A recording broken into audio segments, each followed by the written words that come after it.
Earlier on in our mandate, Minister Billis and Minister Ceci went out and talked with the chambers, and they said at that time that what they wanted most was investment tax credits and capital tax credits, which they got. They said they wanted a cut in the small business tax, which was 1/3 cut, which they got.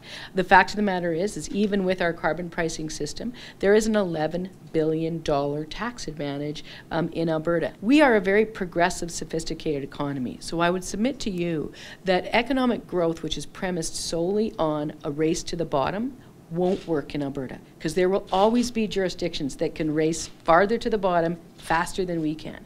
And so the way we grow is by capitalizing and leveraging those more sophisticated elements of our economy. Right now, obviously, we're very focused on getting TMX back under construction. We're focused on supporting Keystone. We're focused on supporting Line 3.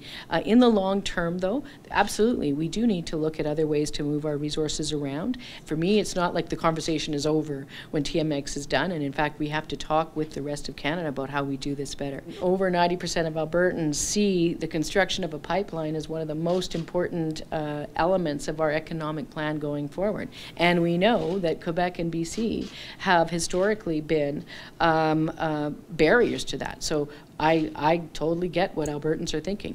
What our government has been dedicated to doing is trying to change the conversation in those provinces where we need to move the dial. So instead of simply linking arms with those people that already agree with us and tilting at windmills and yelling mean things to the ones that don't agree with us, it makes more sense to actually have a reasonable conversation with the folks that don't agree with us and see if we can move the dial. And we're going to keep doing that work. We're going to keep having a reasonable, fact-based, evidence-based conversation with Canadians about our vision for economic growth and the value that it has for all Canadians.